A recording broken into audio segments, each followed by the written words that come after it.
Trump's policies are making tempers flare all over the country. Case in point, White House press secretary and woman realizing too late what the fortune teller was trying to warn her about. Because on Friday night, Huckabee Sanders was kicked out of the Red Hen restaurant in Virginia on moral grounds. Huckabee Sanders went out for dinner with her husband and some friends. The staff recognized her and called the owner, who gathered everyone in the back and allowed employees to vote on whether to boot Huckabee Sanders out of the restaurant. Did you know that 15% of women in the US between 45-50 don't have children? According to Sarah Huckabee Sanders, that makes them all unfit for leadership. Stick around to see Stephen Colbert rip this logic to shreds faster than you can say outdated stereotype.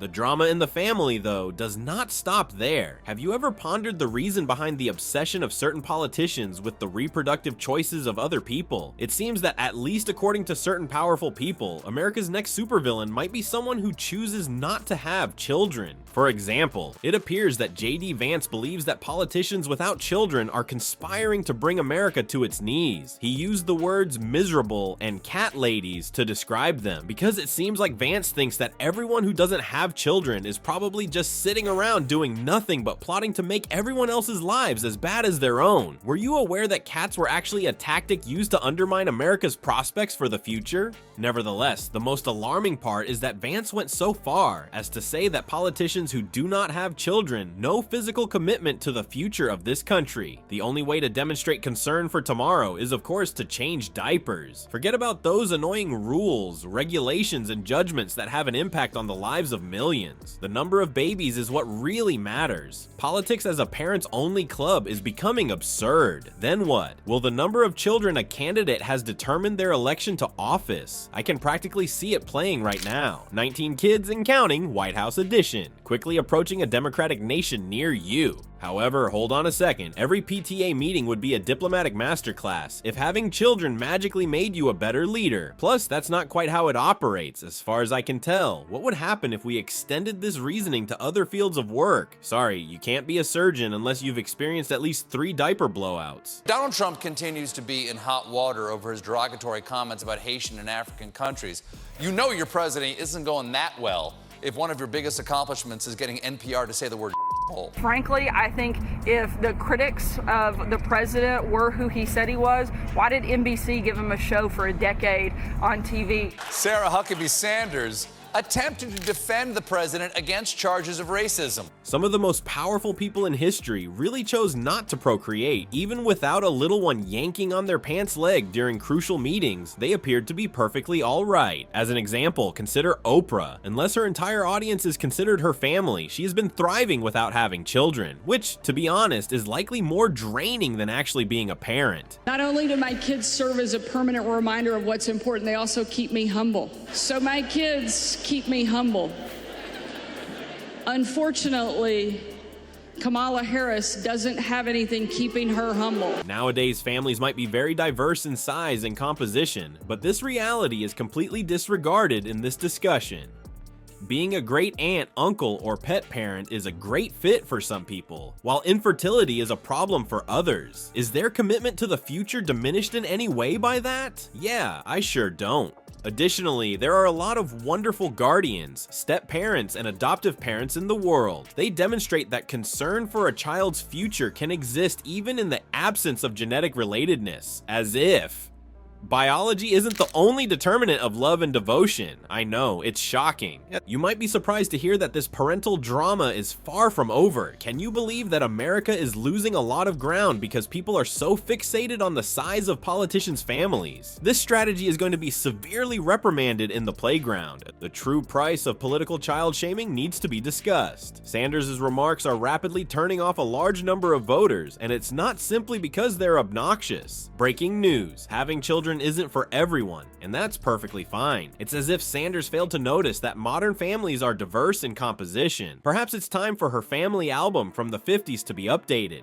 Aspiring to force a square peg into a round hole describes this myopic view of traditional family values. Modern families are diverse, and it doesn't even try to account for it. We have chosen families, blended families, step families, and even folks who think of their pets as children. Is the number of goldfish kept alive by politicians going to become a new yardstick for evaluating their performance? What if, contrary to popular belief, being a parent does not automatically grant you the qualities of empathy and leadership? Wow, that's surprising. If that were the case, we would already be in a perfect society, and each PTA meeting would be a diplomatic seminar. However, I believe it is safe to say that changing diapers does not necessarily make one qualified to balance the national budget. The worst part is the message that such speech conveys, which is fairly twisted up. According to a scholar, the underlying message from politicians like Sanders and Vance is that your worth as a leader or a citizen is tied to your reproductive status. My goodness, it's as if you're claiming that the amount of times a baby has peed on you is directly related to your leadership abilities. However, hold on a second, some of the most powerful people in history choose not to procreate, but that fact is completely disregarded in this discussion. But you know what? Without a toddler yanking at their pant leg during crucial meetings, they were able to worry adequately about the future. You can have a say in the country's destiny, even if you don't plan to live there. Astounding, to be sure.